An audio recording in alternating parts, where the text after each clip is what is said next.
বিশ্বনবী আখেরি জামানার পয়গম্বর জিহাদের জন্য হাত পেতেছেন, যে যা পারে তাই দিয়ে যায়।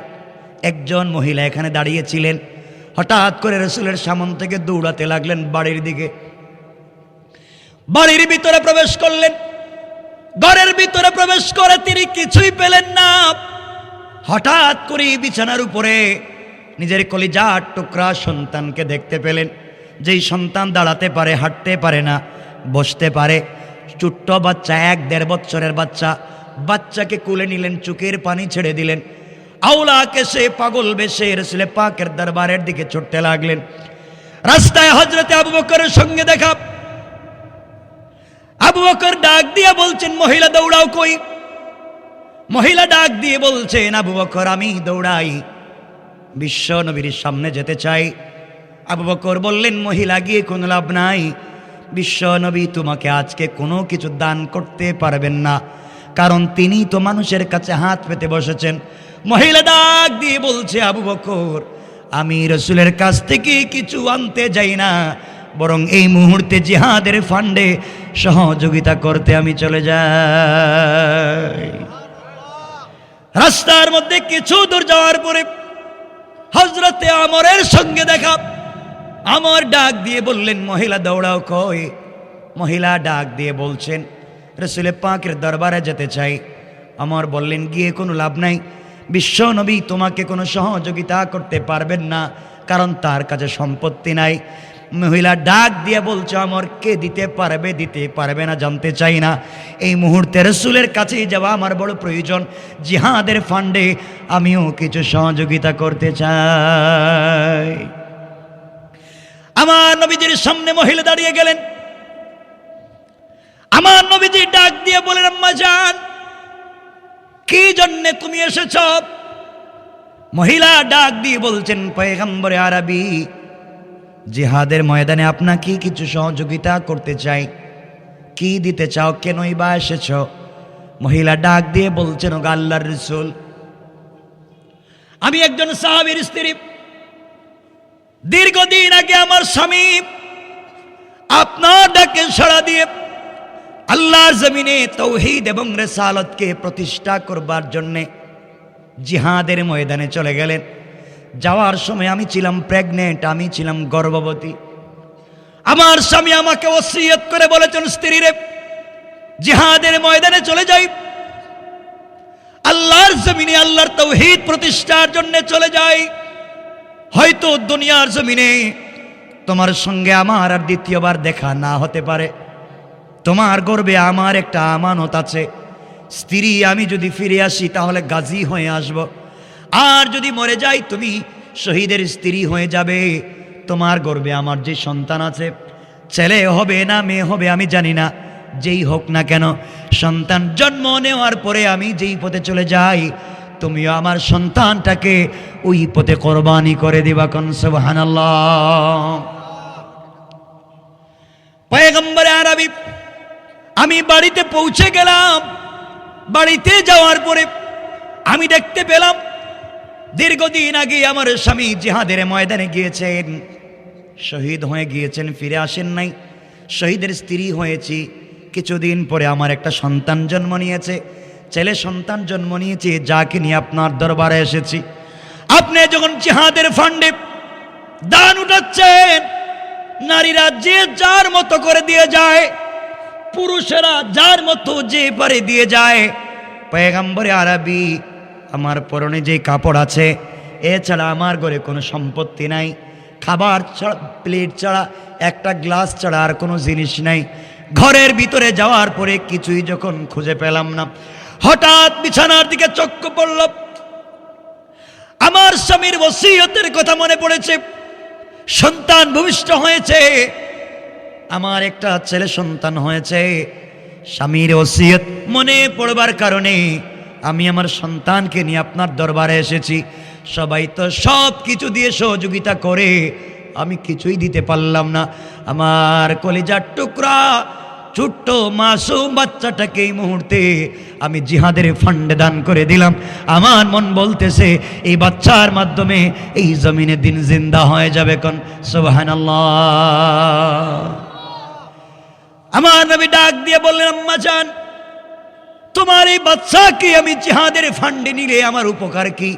এই বাচ্চা তরবারি ধরতে পারবে না, জিহাদের ময়দানে উপকার করতে পারবে না। যারা বিকলাঙ্গ হবে, অসুস্থ হবে, যুদ্ধের ময়দানে আহত হবে, তাদেরকে শুশ্রূষা সেবা খিদমত করতে পারবে না। এই বাচ্চার জন্য তো খাদেমের প্রয়োজন। এই বাচ্চা নিয়ে আমার প্রয়োজন কি? মহিলা ডাক দিয়ে বলছেন, পয়গম্বরে আরবি, আমি জানি আমার বাচ্চা জিহাদের ময়দানে অস্ত্র ধরে কাফেরদের মোকাবেলা করতে পারবে না, আহতদের সেবা শুশ্রূষা করতে পারবে না। কিন্তু আমি তাও জানি আপনি এমন কোন নেতা না, আপনি এমন কোন নেতৃত্ব দিচ্ছেন না জিহাদের ডাক দিয়ে বাসায় ঘুমিয়ে পড়বেন, জিহাদের ডাক দিয়ে আপনি নষ্টামি করে বেড়াবেন। আপনি তো এমন লোক না। আপনার সাধারণ কর্মী যেই জায়গায় থাকবে, আপনি নেতা সেই জায়গায় থাকবেন। সুতরাং আপনি যখন জিহাদের ময়দানে কাফেরদের মোকাবেলার জন্য পৌঁছে যাবেন, আপনাকে লক্ষ্য করে কাফেররা তীর নিক্ষেপ করবে, নেশা নিক্ষেপ করবে, বল্লম নিক্ষেপ করবে, তরবারি দিয়ে আঘাত করবে। পয়গম্বরে আরবি, যেই দিক থেকে তরবারির আঘাত, তীরের আঘাত বেশি বেশি আসবে, ওই দিকে আমার কলিজার টুকরা মাসুম বাচ্চাটাকে ঢাল বানাই আপনি ধরে ফেলবে। সবগুলা তীর এসে এসে আমার বাচ্চার কলিজা ভেদ করবে, চিৎকার দিয়ে শহীদ হয়ে যাবে। আর আমার বাচ্চার শাহাদতের মাধ্যমে বিশ্ব নবী দুনিয়ার জমিনে হেফাজতে থাকতে পারবেন। এর চাইতে বড় চাওয়ার পাওয়া হতে পারে না। আল্লাহু আকবার বলেন। আমার মুসলমান বন্ধুগণ, তার নাম ওয়ামিলুস সালিহাত। নেক আমল শুধুমাত্র তসবিহ পড়ার নাম নয়, নেক আমল শুধুমাত্র জিকির করার নাম নয়। শয়তানি বাদ দেন, নেক আমল তার নাম। সাহাবায়ে কেরাম দিন জিন্দা করবার জন্যে যেই পথ অনুসরণ করে জীবন যৌবনকে বিসর্জন করেছেন, তাই হলো নেক আমলের পূর্ণাঙ্গ রাস্তা। কোন ঠিক কিনা? ঠিক কিনা বলেন? আপনাদের কষ্ট হচ্ছে মনে হয়? ভাই কে আছে? কোথাকে রেখে দিব? কষ্ট হচ্ছে না? এখন একটু দেখেন তো দেখি, হাতে উঠান। এখন কার কার কষ্ট হচ্ছে দেখি। গরম পানি। আমার বন্ধুগণ শোনেন, আজকে কাফের বেঈমানেরা বিভিন্ন কৌশল করে জমিন থেকে দিনকে মুছে দিতে চায়। ঠিক কথা বলছেন না? ঠিক কিনা বলেন? ওরা জানে না যেই কৌশল করে, যেই সিস্টেম করে দিনকে মুছে দিতে চায়, আল্লাহ এই জিনিস দিয়ে এই দিনকে জিন্দা করে দিতে পারে। ঠিক কিনা? ভেঙ্গে পড়লে চলবে না, হতাশ হওয়া যাবে না। সূরা দোহা যদি আলোচ্য বিষয় হতো, আপনাদেরকে বুঝাতাম হতাশ হওয়া যাবে না, ভেঙ্গে পড়া যাবে না। যারা সমাজে ঘৃণা, বিদ্বেষ এবং হিংসা ছড়িয়ে দিতে চায়, আমরা তাদের বিপরীতে এই সমাজে ছড়িয়ে দিব শান্তি আর ভালোবাসা। ঠিক কিনা বলেন? আমার বন্ধুগণ, মহিলার এই পাগলামি কথা শুনে সাহাবায়ে কেরাম তো আশ্চর্য হয়ে গেলেন। নিজের কলিজার টুকরা বাচ্চাকে জিহাদের ফান্ডে দান করে দিতে চায়। পারস্য বাচ্চার দুইজন গোয়েন্দা এখানে আসেনি? কিছু বলেন না কেন? আছে। তারা বাদশার দরবারে চিঠি লিখছে, বাদশা যাব না, যুদ্ধ যে করতে চাইছিলেন মুসলমানদের বিরুদ্ধে, এই চিন্তা বাদ দিয়ে দেন। বাদশা বলছে কেন? আপনি কিয়ামত পর্যন্ত জয়লাভ করতে পারবেন না। ব্যাপার কি? আমার অস্ত্র কি কম? কয় না, আপনার অস্ত্র তো বেশি। আমার সেনাবাহিনী কম? না, কয় সব তো ঠিক আছে। আমার টাকা পয়সা কম? না, সব তো ঠিক আছে। সব যদি আমার হয়, তাহলে গরিব মুহাম্মদের বিরুদ্ধে আমি পারবো না কেন? গোয়েন্দারা বলতেছে, স্যার, আপনার সেনাবাহিনী যুদ্ধ করে, যুদ্ধে যাওয়ার আগে তারা জানতে চায় যুদ্ধে জয়লাভ করলে প্রমোশন হবে না ডিমোশন হবে। তারা টাকা পয়সা কেমন পাবে জানতে চায়। আর মুহাম্মদের সঙ্গী সাথীরা তাকে এত ভালোবাসে, তাদের রাসূলকে তারা বাঁচাবার জন্যে কলিজার টুকরা সন্তানকে পর্যন্ত জিহাদের ফান্ডে দান করে দেয়।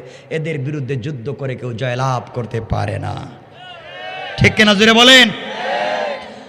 আজ যারা সমাজের বিভিন্ন জায়গায় ইসলামকে উদ্দেশ্য করে কটাক্ষ করে, সমাজকে বিকারগ্রস্ত করে, যুব সমাজের হাতে ইয়াবা ফেন্সিডিল ধরিয়ে দিয়ে কোরআন সুন্নাহ থেকে দূরে রাখতে চায়, তারা জানে না আল্লাহর জমিনে আল্লাহর দ্বীন কায়েম হয়ে গেলে এই সমাজে শয়তানি বদমাইশি করার সুযোগ থাকবে না।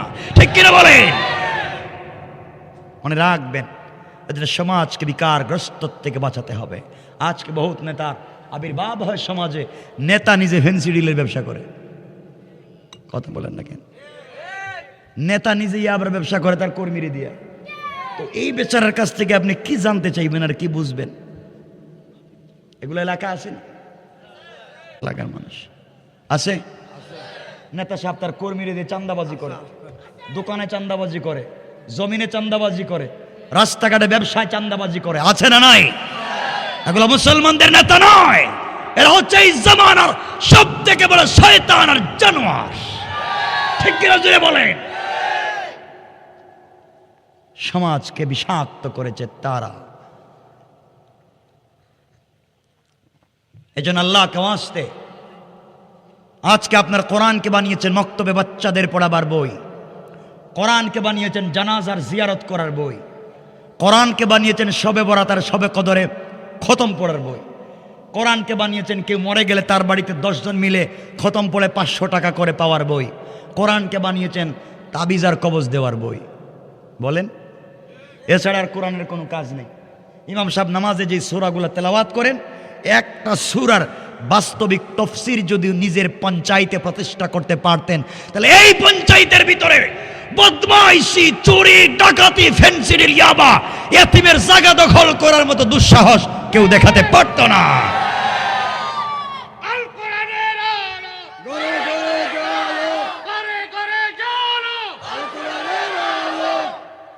আজকে মনে রাখবেন, আল্লাহকে ওয়াস্তে দুহাত জোড় করে বলছে, অনেক নেতা আছে যারা পাবলিকের জমি দখল করে, গরিবকে রাস্তায় নামিয়ে দেয়, ইয়তিমকে আরো ইয়তিম বানাইয়া দেয়, বাড়ি পর্যন্ত জাল দলিল করে দখল করে নিয়ে যায়। এদেরকে প্রতিহত করতে হবে। এরাই হচ্ছে সমাজের বিষ ফোড়া, এরা হচ্ছে বিষ বৃক্ষ। এদেরকে সমাজ থেকে না উঠাতে পারলে আমাদের কপালে খারাপই আছে। ঠিক কিনা বলেন? নামাজ পড়ে জান্নাতে যাইবেন, কিয়ামতের দিন আল্লাহ বলবেন, আয় গাট্টিল নামাজের ফাওয়াইলুল লিল মুসাল্লিন, নামাজ লিয়ে ভাগ ভাগ তোর নামাজের গাট্টি লিয়ে। আপনি বলবেন আমি সম্পত্তি দান করেছি, আল্লাহ বলবেন আল্লাযী জামা মালাও ওয়া আদ্দাদা, জমা করা মাল, গণনা করা মাল গাট্টিতে ভর, তোর মাল শুদ্ধ বাইরে হয়ে যা, বের হয়ে যা। কোথায় যাব? কাল্লা ইন্নাহা লাযা নাযাআতাল লিশাওয়া তাদউ মান আদবারা ওয়া তাওয়াল্লা। কোথায় যাইবেন? কোথায় যাবেন? কোরআনকে থিসিস করছেন না, কোরআনকে অ্যানালাইজ করছেন না, কোরআনকে গবেষণা করছেন না। এই জন্য আমরা আজকে ভুল পথে চলে যাই। ঠিক কিনা বলেন? আমাদের সাথে কে আছেন? কথা বলেন না, কে আছেন? ভয় পাওয়ার কিছু নাই। আল্লাহ বলছেন লা তাহজান, ভয় পাইও না, টেনশন করো না, তোমরা যাই মনে করো, ইন্নাল্লাহ মানা, আমি অবশ্যই তোমাদের সাথে আছি। বলেন না সুবহানাল্লাহ। এখানে 1 মিনিটে একটা কথা বুঝিয়ে দিই, ঈমানওয়ালার সাথে আল্লাহ কেমনে থাকেন, ধৈর্যশীলদের সাথে আল্লাহ কেমনে থাকেন। 1 মিনিট আপনাদেরকে বুঝিয়ে দিই। আমার মুসলমান বন্ধুগণ, গভীর মনোযোগ। আল্লাহর পয়গম্বর যেদিন হিজরত করে মক্কা থেকে মদিনায় যাবেন, অর্থাৎ ইয়াসরিবের দিকে যাবেন, ঘটনা বলবো না, মূল বিষয় 1 মিনিটে বুঝাবো। রাত্রবেলা জিবরিল আমিন এসে পড়লেন, নবীকে ঘুম থেকে উঠাইয়া বললেন, ইয়া রাসূলুল্লাহ, আপনি হিজরত করেন খেজুর বাগানের দিকে, ইয়াসরিবের দিকে আপনি হিজরত করেন। নবীজি ঘুম থেকে উঠে গেলেন, ঘটনা বলবো না, হিজরত শুরু করে দিবেন। হঠাৎ করে তার কানে আওয়াজ এসেছে, আমি তো ঘর থেকে বের হয়ে যাই, কাফেরেরা আমার ঘরের চতুর্দিকে বেষ্টন করে রেখে দিয়েছে, কোন সময় জানি আমাকে আঘাত করে মেরে ফেলে। আমার নবী আল্লাহকে ডাক দিয়ে বলছেন, আল্লাহ তাআলা, আপনি আমাকে বলেছেন হিজরত করার জন্য, ঘর থেকে বের হয়ে চলে যাওয়ার জন্য। আল্লাহ তাআলা, আমি তো দেখি কাফেরেরা আমার ঘরের চতুর্দিককে বেষ্টন করে রেখে দিয়েছে, ঘর থেকে বের হলে আঘাত করবে, নির্যাতন করবে, আমি কেমনে ঘর থেকে বের হয়ে যাই? আল্লাহ তাআলা, আপনি আমাকে বাঁচাইয়া দেন, ঘর থেকে বের হলে আঘাত প্রাপ্ত হব। আল্লাহ ডাক দিয়া বললেন, বন্ধুরে তুমি সবর করো, ধৈর্য ধারণ করো, সত্যের পথে থাকো, তোমার ঈমান আছে, নেক আমলও আছে, সত্যের পথে থাকো, ধৈর্য ধারণ করো। আমি আল্লাহ কথা দিলাম, ঘর থেকে বের হওয়ার দায়িত্ব তোমার, আর হেফাজত করার জিম্মাদার স্বয়ং আমি আল্লাহ। আমার নবী বললেন, আল্লাহ তাআলা, আমি তো ঘর থেকে বের হব ঠিকই আপনার উপরে ভরসা করে, কিন্তু কোনো উপকরণ না থাকলে তো ভয় হয়, কাফেরেরা কোন সময় জানি আঘাত করে ফেলে। আল্লাহ বলছেন, বন্ধুরে তাহলে একটা কাজ করো, হাতের মধ্যে কিছু কঙ্কর, হাতের মধ্যে কিছু বালি, হাতের মধ্যে কিছু পাথর নিয়া কোরআন থেকে কিছু তেলাওয়াত করে কাফেরদের উপরে নিক্ষেপ করে দাও, এর মাধ্যমে তোমাকে আমি হেফাজত করে দেব। পয়গম্বর আরবি আল্লাহকে ডাক দিয়া বলছেন, আল্লাহ তাআলা, হাতের মধ্যে যদি কঙ্কর নেই, বালি নেই, পাথর নেই, কোরআন থেকে তিলাওয়াত করে কাফেরদের উপরে যদি আমি নিক্ষেপ করি, যেদিকে নিক্ষেপ করব একদিকেই যাবে।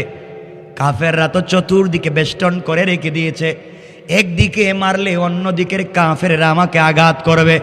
আয় আল্লাহ, আমি তো একসাথে চতুর্দিকে পাথর মারতে পারবো না, আমি মারলে একদিকে যাবে, অন্য দিকের কাফেররা আমাকে মারবে, কেমনে বাঁচবো? আল্লাহ বললেন, বন্ধুরে তোমার কাজ হলো হাতের মধ্যে পাথর নিয়ে একদিকে নিক্ষেপ করা, আর আমি আল্লাহর দায়িত্ব হলো সকল পাথরগুলাকে সকল কাফেরদের চোখে চোখে পৌঁছে দেওয়া। আল্লাহু আকবার। কারণ তোমার ঈমান আছে, নেক আমল আছে, সত্যের পথে আছো, ধৈর্য ধারণ করে আছো। চার আমল যারা করবে তারা ক্ষতিগ্রস্ত হতে পারে। তাফসীর মনে বুঝেন নাই, ক্ষতিগ্রস্ত হতে পারে, এটাই তো মূল শিক্ষা। আমার বন্ধুগণ, এবার বিশ্বনবী হাতের মধ্যে কিছু পাথর নিলেন, দরজা খুললেন, কোরআন থেকে কিছু তেলাওয়াত করলেন, পাথরের মধ্যে ফুঁক দিলেন, সামনে কাফেরদের সামনে নিক্ষেপ করে দিলেন। তাকায়া দেখেন সকল চতুর্দিকের কাফেরদের চোখে পাথর পৌঁছে গিয়েছে, চোখ রগড়াতে লাগলো, চোখ মুছতে লাগলো। নবীজি আশ্চর্য হয়ে গেলেন, একদিকে মারলাম, চতুর্দিকে কেমনে গেল বুঝি নাই। আমার নবী পৌঁছে গেলেন মদিনায়। একদিন আল্লাহ সুযোগ বুঝে আমার নবীকে ডাক দিয়ে বলছেন, বন্ধুরে জবাব দাও, ওই দিন তুমি কেমনে আসলে? তুমি তো একদিকে মারছিলা, চতুর্দিকের কাফেরদের চোখে কেমনে পৌঁছে গিয়েছে তুমি একটু বলো।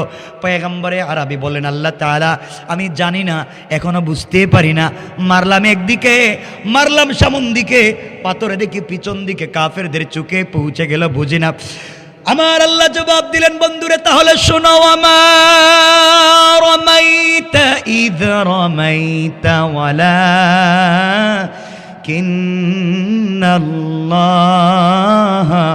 রামা।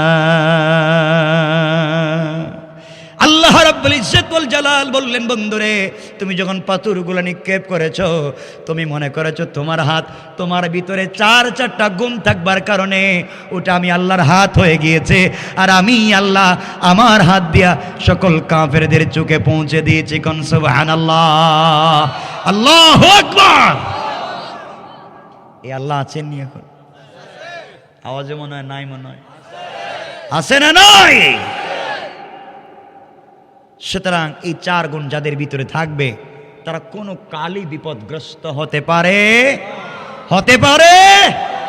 আমরা যদি কোনো জায়গায় দেখেন বিপদগ্রস্ত হচ্ছি, মনে করবেন আমাদের মধ্যে কোনো জায়গায় এই একটা গুণের কমতি আছে, কোনো একটা গুণের কমতি আছে, এটাই মনে রাখতে হবে আমার বন্ধুগণ। সুতরাং আসুন সামনের দিকে যাই। এই চার গুণ যাদের ভিতরে থাকবে, আল্লাহ বলছেন ফাকাদ ফাজা, চার গুণ থাকলে তাদের হাতে রাষ্ট্রের ক্ষমতা দিবে না। দিবেন না? কথা বলছেন না কেন? রাষ্ট্রের কি দিবেন? ক্ষমতা দিবেন। তো রাষ্ট্রের ক্ষমতা পাই আপনারা কি করবেন? কি দরকার আছে এটার? ঠিক মতো মসজিদে নামাজে যাইতে পারেন না, আল্লাহর নাম ঠিক মতো নিতে পারেন না, রাসূল পাকের পথে চলতে পারেন না। শুনে রাখবেন, এই চার গুণ অর্জন হয়ে গেলে আমরা কোন পথে পৌঁছে যেতে পারবো, সংক্ষেপ করে আপনাদের সামনে উপস্থাপন করেই আমরা আলোচনা সংক্ষেপ করব ইনশাআল্লাহ। রাত্র 12:30 হয়ে যাইতেছে, আর আমাকেও যেতে হবে অনেক দূরে, আর আপনাদের মনে হচ্ছে ঠান্ডায় কষ্ট হচ্ছে, মনে হয় কষ্ট না? এখন আসছে, হ্যাঁ এখন আসছে। একটা হাত উঠে দেখেন তো, কষ্ট হচ্ছে না কার? কষ্ট হচ্ছে না কার? সকলে হাত উঠান, আওয়াজ করে বলেন লিল্লাহে তাকবীর। এই আওয়াজে না, লিল্লাহে তাকবীর। আওয়াজ করে বলেন নারে তাকবীর। আওয়াজ করে একটা তাকবীর দেন।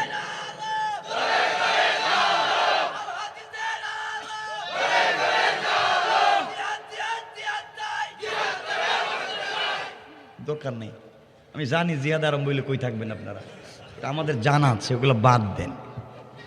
টেলিফোন বন্ধ করে শ্বশুর বাড়ি যাইবেন, কই যাইবেন, এগুলো বাদ। আমরা সমাজ বিনির্মাণের চেষ্টা করব।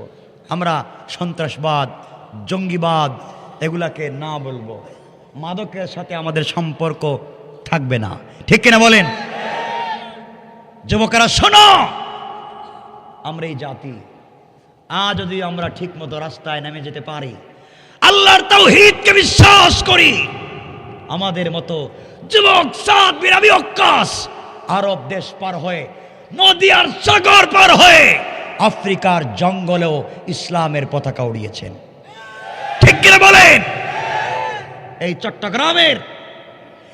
চট্টগ্রামেও আরব দেশ থেকে ইসলামের বিজয় নিয়ে এসেছিলেন মহামনীষীরা। আজও ইসলাম ঠিকই আছে। ইসলামকে দরবার আর খানকার ভিতরে রাখতে চাই না, ঠিক কিনা বলেন? আমরা তো ইসলামের খানকার ভিতরে ঢুকে রেখে দিছি। উনি এই পীরের মুরিদ, উনি এই পীরের মুরিদ। এই পিসাব এই পিসাবরে দেখতে পারে না, এই পিসাব এই পিসাবরে কাফির, এই পিসাব এই পিসাবরে ইহুদি।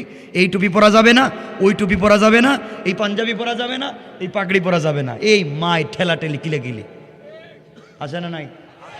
আছে না নাই? সব বাদ দাও, সব বাদ দাও। একজনের কাপড় নাই, ল্যাংটা উলঙ্গ, এই অবস্থায় তার নামাজ পড়া লাগবে। কাপড়ের দরকারই নেই, অজু নাই, তায়াম্মুম নাই, বিনা অজুতে বিনা কাপড়ে নামাজ পড়া লাগবে। আপনি আছেন পাঞ্জাবি নিয়ে মারামারি, টুপি নিয়ে মারামারি, বাদ দেন। আর মুসলমানকে বিভক্ত করবেন না। আল্লাহকে ওয়াস্তে যারা আমাদের জবাই করা পশুর গোশত খায়, যারা আমাদের কিবলার দিকে মুখ করে ইবাদত করে সালাত পড়ে, তারা আমাদের ভাই। বলেন, তারা আমাদের কি? তারা আমাদের কি? আর মারামারি করার দরকার নেই, ফিতনা বাদ দেন। আসুন আমরা সামনের দিকে যাই। আমার মুসলমান বন্ধুগণ, কবির মনোযোগ যে কথা বলতে চাইলাম, পারস্যের বাদশা চিঠি দিয়েছে, রসুলে পাক জবাব দিতে গেলেন। আমার বন্ধুগণ, এক পর্যায়ে রসুলে পাকের ইন্তেকাল হয়ে গেল, ওফাত হয়ে গেল, দুনিয়ার জমিন থেকে বিদায় নিলেন। আবু বকরের যুগ চলে আসলো, আবু বকর বিদায় নিলেন। খলিফাতুল মুসলিমিন আমিরুল মুমিনিন হযরত ওমরের যুগ চলে আসলো। আমার বন্ধুগণ, ওমরের যুগ চলে আসার পরে হযরত ওমরের মাথায় তো ওই রক্ত। আমার নবীকে পারস্যের বাদশা চিঠি দিয়েছে, দীর্ঘদিন আগে জবাব দিতে পারলাম না। আজ আমার কাছে ক্ষমতা, আজ আমি দেখব কাফের বেঈমানদের ক্ষমতা কত। এই জন্য তিনি 17 জন মুসলমানকে একত্রিত করলেন, 17 জন মুসলমানদেরকে একত্রিত করলেন। তাদের নেতৃত্বে দিলেন তরুণ একজন সাহাবী, যার নাম আব্দুল্লাহ বিন হুযাফা রাদিয়াল্লাহু তাআলা আনহু। আব্দুল্লাহ বিন হুযাফা তরুণ সাহাবী, দাড়ি মাত্র উঠতেছে, 17, 15, 16 বছরের যুবক তরুণ। তাকে বললেন, আব্দুল্লাহ বিন হুযাফা শোনো, পারস্য বাদশা তোমরা ছোট ছিলে, পারস্যের বাদশা আমার নবীকে হুমকি দিয়েছে, গালি দিয়েছে, জবাব দিতে পারলাম না ওই দিন। আজ আমার কাছে ক্ষমতা, তোমরা যাও তো পারস্য দেশের সীমান্ত এলাকা পাহারাদারি করো, গোয়েন্দাগিরি করো, যেভাবেই হোক তাদের খবর আমাদের কাছে নিয়ে আসো, কেমনে দিন প্রচার করা যায় আমরা চেষ্টা করব। আমার বন্ধুগণ, গভীর মনোযোগ। আব্দুল্লাহ বিন হুযাফার নেতৃত্বে 17 জন মুসলমান পৌঁছে গেলেন পারস্য বাদশার সীমান্ত এলাকায়, পাহারাদারি করতে লাগলেন, সীমান্ত এলাকা ঘোরাঘুরি করতে লাগলেন।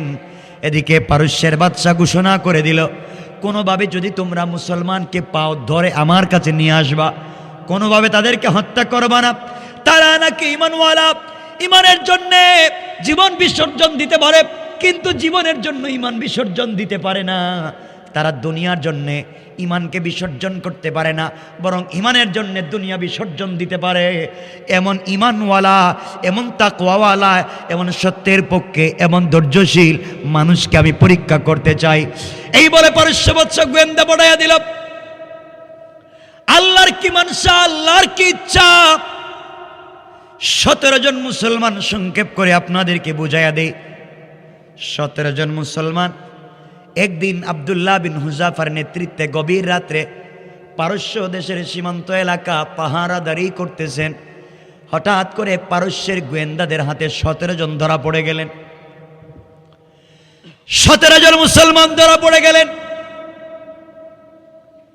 পারস্য বাদশার দরবারে 17 জন মুসলমানকে হাজির করা হলো। বাদশাহ তাকাইয়া দেখলো কারো দাড়ি উঠেছে, কারো দাড়ি উঠে নাই। জিজ্ঞেস করলো, তোমরা কি সবাই বিয়ে করেছো? অধিকাংশ বললেন, আমরা তরুণ, আমরা আজও বিয়ে করি নাই। পারস্যের বাদশাহ জিজ্ঞাসা করলো, তোমাদের নেতাকে, তোমাদের লিডারকে? সবাই দেখাইয়া দিলেন সবার ছোট আব্দুল্লাহ বিন হুযাফা, তরুণ, এই যে আমাদের নেতা। বাদশাহ তাকাইয়া দেখে এখনো দাড়ি উঠে নাই। মনে মনে ভাবলো, ওদের ইমান তো লুণ্ঠন করা সহজ হয়ে যাবে, লোভ দেখালেই চলবে। বাদশাহ ডাক দিয়ে বলছে, আব্দুল্লাহ বিন হুযাফা, তাহলে শোনো, তোমাকে আমি বুঝাতে চাই, তোমাদের নবী তো ইন্তেকাল করেছেন। মনে করো তোমাদের নবী জিন্দা আছেন, শুধু মনে করো, বাস্তব না। মনে করো তোমাদের নবী জিন্দা, তার উপরে আক্রমণ হচ্ছে, তোমার কিছু যায় আসে না, প্রতিবাদ করবে না, এতটুকুন মনে করলেই চলবে। আব্দুল্লাহ বিন হুযাফা পারস্য বাদশার সামনে দাঁড়িয়ে গেলেন। কেমন ইমান, কেমন সত্যবাদিতা বুঝাতে চাই। দাঁড়িয়ে বললেন, বেওকুফ, বেয়াদব, পারস্যের নিমক হারাম বাদশা, তুমি মনে করেছ আমার নবী জিন্দা থাকবে আর আমরা জীবিত থাকা অবস্থায় আমার নবীকে কেউ গালি দিবে, আমরা সহ্য করব? তুমি আমার বডিতে 1 কোটি তীর নিক্ষেপ করতে পারো, আঘাতে আঘাতে হত্যা করতে পারো, আমার নবীকে জিন্দা থাকা অবস্থায় কেউ গালি দিবে, জীবিত থাকতে 1 মিনিটের জন্য মেনে নেওয়া যায় না। ঠিক কিনা বলেন? বাদশা দেখলো ব্যাপার তো বহুত গরম, তাদের নবী ইন্তেকাল করেছেন, সেই নবীর ব্যাপারে এমন কোথাও তারা সহ্য করতে পারে না। প্রথম নম্বরে ফেল করলো। এবার বলছে, তার উপদেষ্টা পরিষদকে ডেকে বলল, শোনরে, যেভাবেই হোক ওদের ইমান নষ্ট করা লাগবে, কি করা যায়? সবাই পরামর্শ দিল, বাদশা জাহাপনা, এরা জোয়ান ছেলে, তরুণ ছেলে, আর তরুণদের ইমান নষ্ট করার জন্য সুন্দরী নর্তকী যুবতী তরুণী সুরসীদের দ্বারা প্রয়োজন হবে, ওদের দিয়েই নষ্ট করা যায়। আমার বন্ধুগণ, বাদশাহ বলল, কি করা যায়? 17টা রুম তৈরি করো, বিশ্ব সুন্দরী মেয়েদেরকে টাকার বিনিময়ে কিনে আনো, আর অর্ধ উলঙ্গ করে এদের রুমের ভিতরে ঢুকাইয়া দাও। কোনোভাবে যদি এদের চরিত্র নষ্ট করতে পারে, কারণ কোন ইসলামিক নেতার চরিত্র খারাপ হলে চলবে না। পৃথিবীতে আল্লাহ যত ইসলামিক লিডার তৈরি করেছেন, কারো চরিত্রের মধ্যে স্পট ছিল না। সুতরাং ইসলামী নেতৃত্বের লিডার যারা হবেন, তাদের চরিত্রের মধ্যে কোনো ধরনের অশ্লীলতা থাকবে না। কোন ঠিক কিনা? ঠিক কিনা বলেন? কথা কি বুঝাইতে পারতেছি কিনা আল্লাহ জানে। আমার মুসলমান বন্ধুগণ, যুগে যুগে এই ধরনের পরীক্ষা এসেছে। পারস্য বাদশা 17টা রুম করে 17 জন মুসলমানকে রুমের ভিতরে শিকল লাগাইয়া দিয়ে ফেলেছে। আমার বন্ধুগণ, আব্দুল্লাহ বিন হুযাফার রুমে আব্দুল্লাহ বিন হুযাফাকে ছেড়ে দিয়েছে। রাত্রবেলা বিশ্ব সুন্দরী মেয়েদেরকে টাকার বিনিময়ে কিনে এনে রুমের ভিতরে ঢুকাইয়া বলছে, যে ভাবেই হোক আব্দুল্লাহ বিন হুযাফার চরিত্র নষ্ট করো, বিনিময়ে যা চাইবা তাই পাইবা। আমার বন্ধুগণ, গভীর রজনীতে বিশ্ব সুন্দরী মেয়ে আব্দুল্লাহ বিন হুযাফার রুমে প্রবেশ করেছে। যে ভাবেই হোক তরুণ নেতৃত্বকে ধ্বংস করে দিতে চায়। আজও বাংলাদেশের জমিনে তরুণ সম্ভাবনাময়ী তরুণ নেতৃত্বকে ধ্বংস করবার জন্যে সুকৌশলে নারীদেরকে পিছনে লাগাইয়া ধ্বংস করবার পায়ে তারা চলতেছে। ঠিক কিনা আওয়াজ করে বলেন? এই কৌশল দিয়ে কাজ হবে না আমার বন্ধুগণ। যারা কৌশল করে দিনকে মুছে দিতে চায়, আল্লাহ রাব্বুল ইজ্জত ওয়াল জালাল বলছেন ওয়া মাকারু ওয়া মাকারাল্লাহ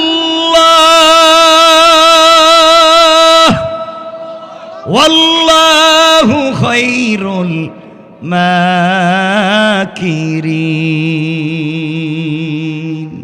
আল্লাহ রাব্বুল ইজ্জত ওয়াল জালাল বলেছেন, যারা কৌশল করে দিনকে মুছে দিতে চায় ওরা জানে না ওদের কৌশলের চাইতে আমি আল্লাহর কৌশল আরো বড়। কোন সুবহানাল্লাহ, আল্লাহু আকবার বলেন। আমার মুসলমান বন্ধুগণ, গভীর রজনীতে আব্দুল্লাহ বিন হুযাফার ঘরে এই ষোড়শী তরুণী বিশ্ব সুন্দরী মেয়ে প্রবেশ করেছে।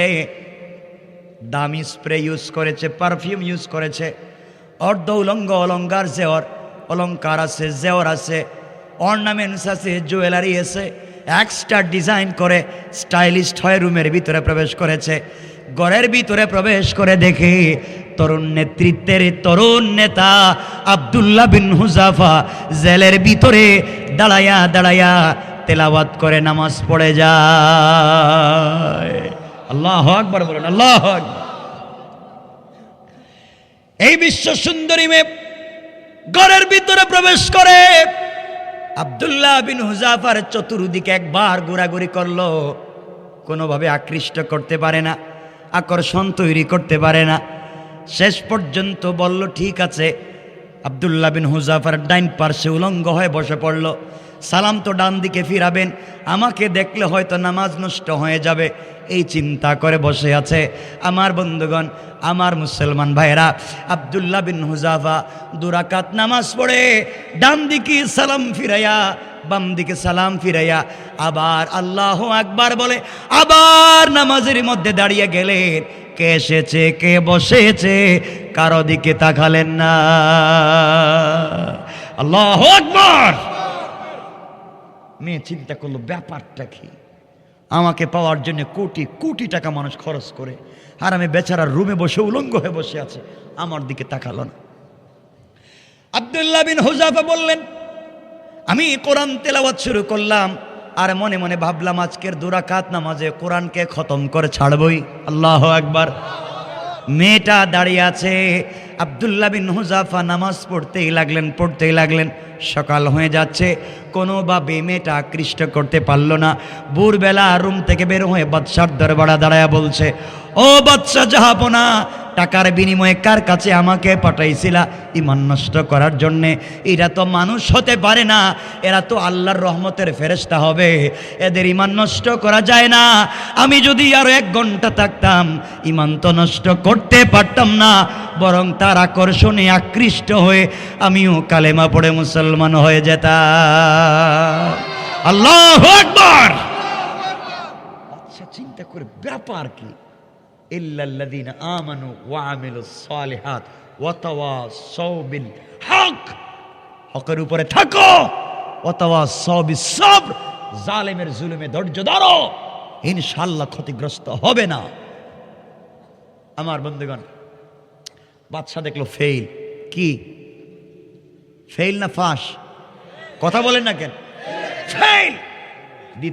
তৃতীয় নাম্বার বলল, আব্দুল্লাহ এদিকে আয়, এক কাজ করো, তোমাকে ছাইড়া দিব, তোমাদেরকে ছাইড়া দিব, একটাবার কালিমা ছেড়ে দাও, কালিমা ছেড়ে দিলে এই দেশের মালিক তোমারে বানায় দিব, পুরা পারস্য তোমার নামে লিখে দিব, আর আমার একমাত্র মেয়ে, এই মেয়েকে তোমার কাছে বিয়ে দিব, তুমি আমার মেয়ের জামাই, গোটা জিন্দেগি দেশ তোমার, বলো না কালিমাটা ছেড়ে দাও। আব্দুল্লাহ ডাক দিয়ে বললেন, বাদশা তাহলে শোনো, তুমি তোমার পারস্যের কথা আমাকে বলেছ, আসমানের চন্দ্র সূর্য যদি আমার এক হাতে উঠাইয়া দাও আর এক হাতে গোটা দুনিয়া রেজিস্ট্রি করে দাও, সবকিছু লাত্তি দিয়ে ফেলে দিতে পারি, 1 মিনিটের জন্যে আল্লাহর কালিমা ছেড়ে দেওয়া যায় না। আল্লাহু আকবার। আমরা বলতে পারি আমাদেরকে হামলা মামলা জেল জুলুম আমাদের উপরে নির্যাতনের স্টিম রুলার চালাতে পারো, বিকলাঙ্গ হয়ে যেতে পারি, 1 কোটি গুলির সামনে দাঁড়িয়ে কালিমার পতাকা উড়ে যাব, ঠিক কিনা আওয়াজ করে বলে।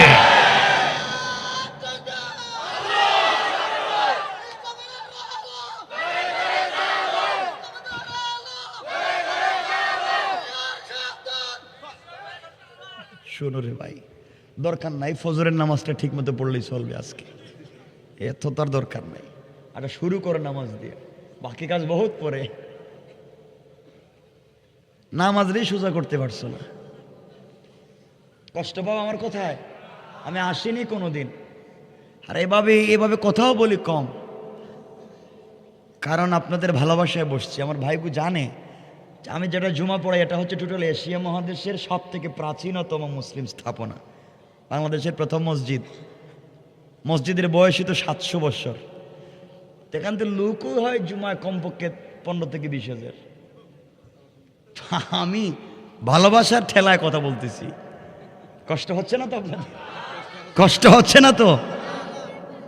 আমার বন্ধুগণ বুঝো যুবকেরা, তোমাদেরকে বলছি, তোমাদেরকে বিভিন্ন লাইনে কনভিন্স করা হয়, সমাজ থেকে বিচ্যুত করবার চেষ্টা করা হয়, যুবকদেরকে দিয়া আজকে সমাজকে নষ্ট করবার চেষ্টা করা হয়। আমরা চাই এই সমাজকে লাইনে নিয়ে আসতে হলে লক্ষ লক্ষ ওমরের দরকার নয়, জালেমের জুলুমকে ভেঙ্গে চুরে চুরমার করে আল্লাহর তাওহীদের পতাকা প্রতিষ্ঠিত করবার জন্য একজন ওমর হলেই চলবে, ঠিক কিনা বলে? একজন ওমরের দরকার। আমার ভাইরা, আমার বন্ধুগণ, বাদশা দেখলো 3 নম্বরেও ফেল, পারে নাই, 3 নম্বরেও কাজ করতে পারে নাই। এবার পরামর্শ ডাকলো, কি করা যায়? টাকা দিয়েও পারলাম না, অস্ত্র দিয়েও পারলাম না, এদেরকে কোনোভাবে কেনার সুযোগ নাই। আমাদেরকে যদি কেউ বলতো হুজুর উল্টাপাল্টাকে 2-4টা কথা বলতে পারবেন, বললে আপনাকে ধানমন্ডি বনানি বাড়ি দ্বারা 10 শতক জায়গা দিন, 1 শতকের দাম 3 কোটি, 10 শতকের দাম 30 কোটি, আপনাকে 2-4টা উল্টাপাল্টা বলতে পারবেন। আমরা বলতাম 2-4টা কি 2-4 বছর বলতে পারবেন। দিয়া দেখেন না, খালি টাকার দরকার, যা কইবেন তাই বলে দিন। এই হচ্ছে আমাদের কন্ডিশনের কোয়ালিটি। আমার ভাইরা, যে কথা বলতে চাই শোনেন। সরকার আজ একজন আসবে, কাল একজন যাবে, আমাদের কিচ্ছু যায় আসে না। আপনাদেরকে বলছি, মারামারি করবেন না এগুলা নিয়ে, রাজনীতি নিয়ে। আল্লাহকে ওয়াস্তে সবাই মিলে দেশকে ভালোবাসবেন। দেশটা কিন্তু আমাদের, দেশটা আমাদের সকলের। দেশকে ভালোবাসতে হবে, কারণ স্বাধীন দেশের কি স্বাদ, যারা পরাধীন এদেরকে জিজ্ঞান, এদেরকে জিজ্ঞাসা করেন কি কষ্ট। এজন্য দেশ আমাদের সকলের। আল্লাহকে ওয়াস্তে দেশের ক্ষতি হয়, রাষ্ট্রের অবকাঠামোর ক্ষতি হয়, এমন কোনো কাজ খবরদার কেউ করবেন না। ইনশাল্লাহ বলেন না? আমাকে বলেন ইনশাল্লাহ বলেন। রাষ্ট্রের কোনো ক্ষতি করা যাবে না। আল্লাহ আমাদেরকে কবুল করুক। তা আসতে বললেন আমি সব ইয়াবা তুই রাস্তা দিয়ে যায়, আর যাইব কোন দিক দিয়ে? সব ইয়াবা তো এদিকে যায় নাকি?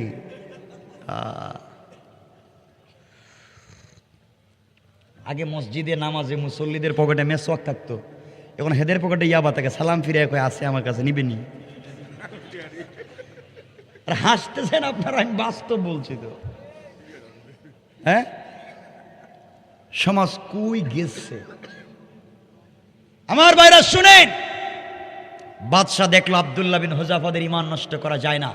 এবার বলছে, ও পরামর্শ পরিষদ, কি করা যায়? 3 বার তো ফেল, 4র্থ নম্বরে কি করা যায়?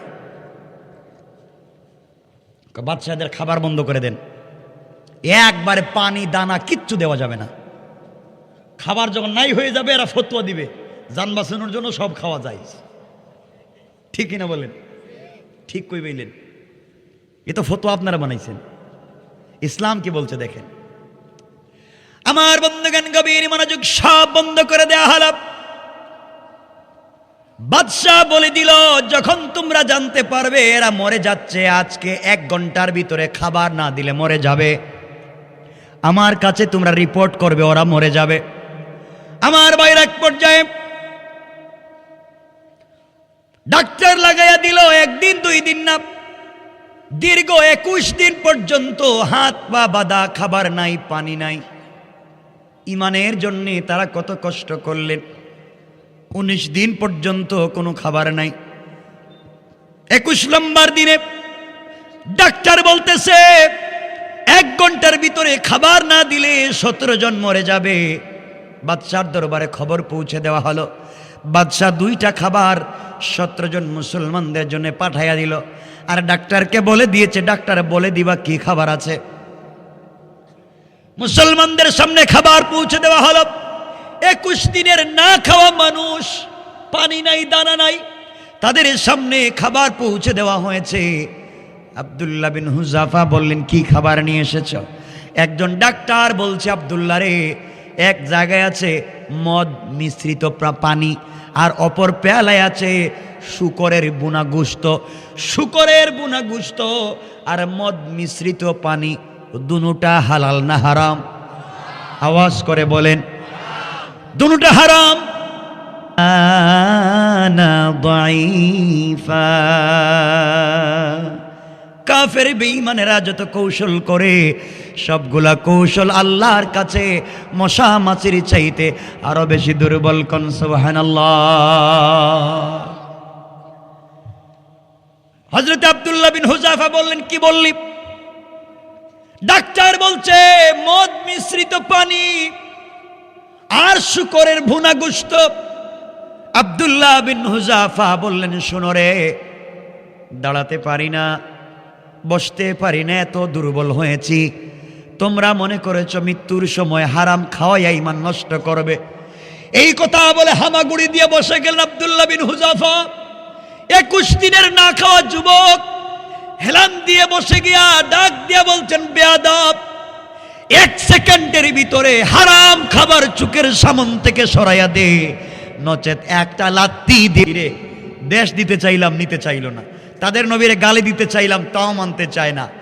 এরপরে নারী ঢুকাইয়া ঈমান নষ্ট করতে চাইলাম, তাও পারলাম না। খাবার বন্ধ করে চাইলাম, তাও কাজ হইতেছে না। এখন কি করা যায়? পরামর্শ পরিষদ বসে মিটিং করে সিদ্ধান্ত দিল, বাদশা এক কাজ করেন, এদের জন্য 17টা ফাঁসির মঞ্চ করেন, আর সবগুলোর ফাঁস লাগাই দেন। ঠিক আছে, ফাঁসির দড়ি দেখলে কারো ঈমান ঠিক থাকবে না। আরে বুকা, জানিস না তুই, আমরা তো এই দড়ির সামনেই তো কালিমা পড়তে জানি। ঠিক কিনা? আওয়াজ করে বলেন। পাগলা তো বুঝে নাই এগুলো, মনে হয় জানে নাই। আমার বন্ধুগণ, এক পর্যায়ে এই 17 জন মুসলমান, এখন 17টা ফাঁসির দড়ি তৈরি করা হয়েছে। কয়টা?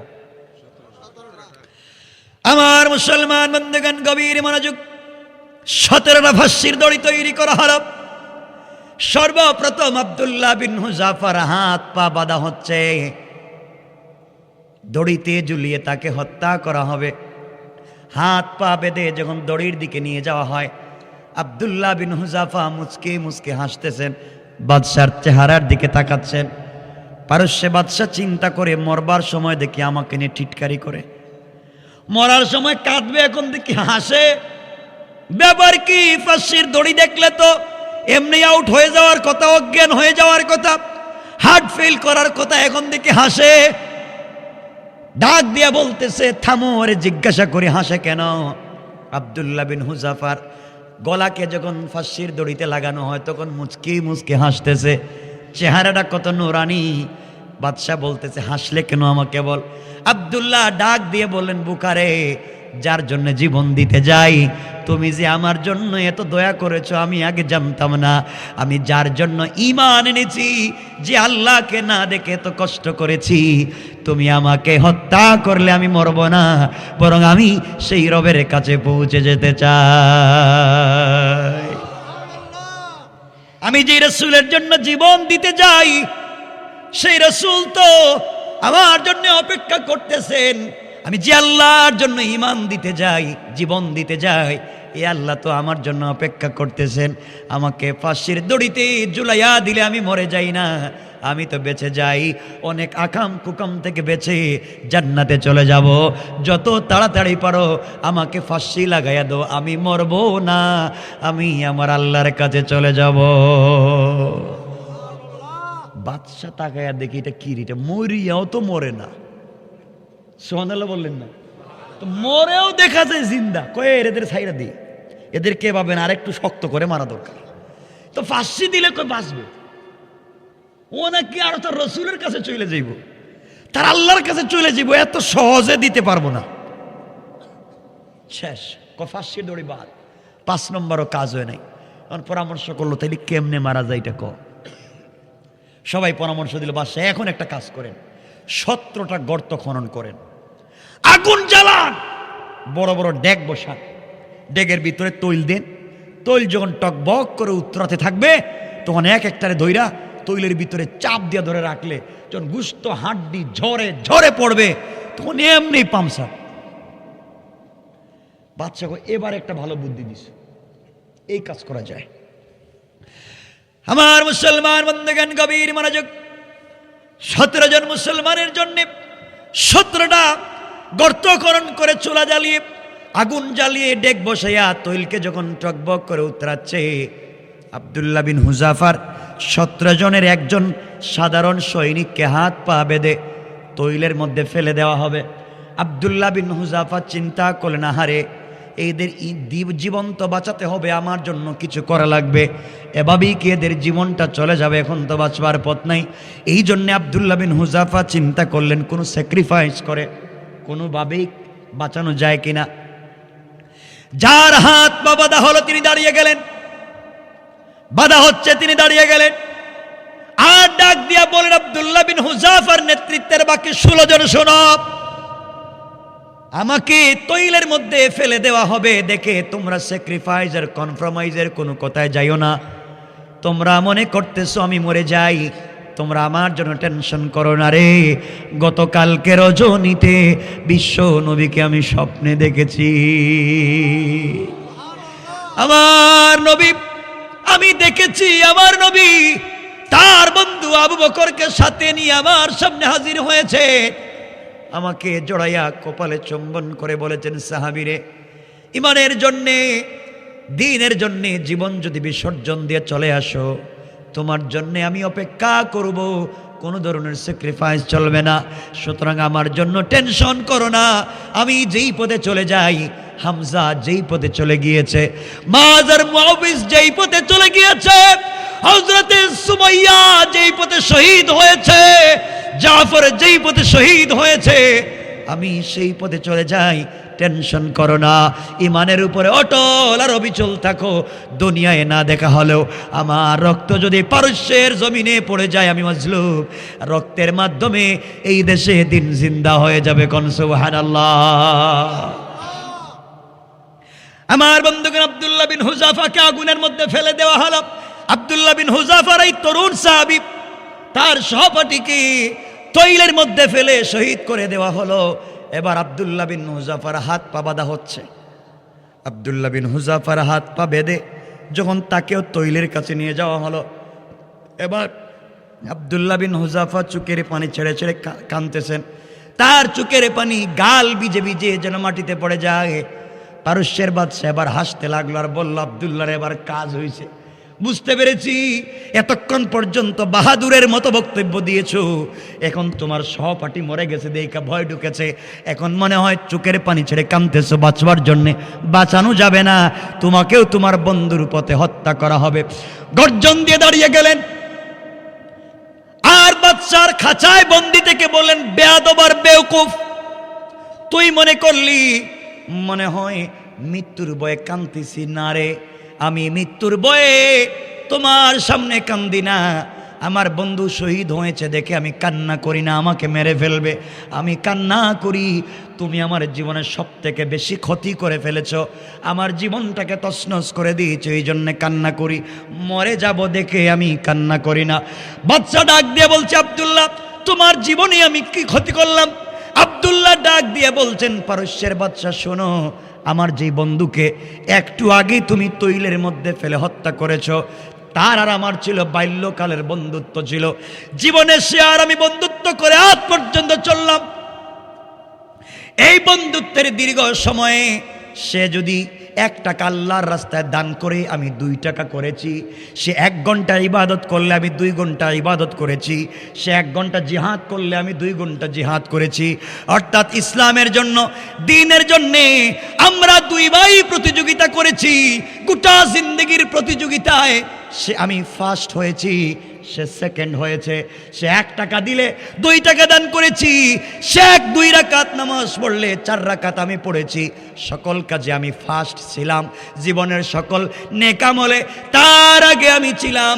কিন্তু বেওকুফ বাদশা, তুমি আমার বন্ধুকে আমার আগে তৈলের মধ্যে ফেলে দুনিয়ার জমিন থেকে আগে বিদায় করে জীবনের শেষ নেক আমলে তাকে আমার আগে জান্নাতে প্রবেশ করবার সুযোগ দিয়েছো। জীবনের শেষ আমলে আমি ফেল করলাম, আমার বন্ধুর কাছে ফেল করলাম। আমার বন্ধু ফাঁস করলো, আমার আগে জান্নাতে পৌঁছে গেল। আহারে, তুমি যদি আমার বন্ধুকে না হত্যা করে আমাকে আগে ফেলে দিতে, তাহলে আমার বন্ধুর আগে আমি জান্নাতে পৌঁছে যেতাম।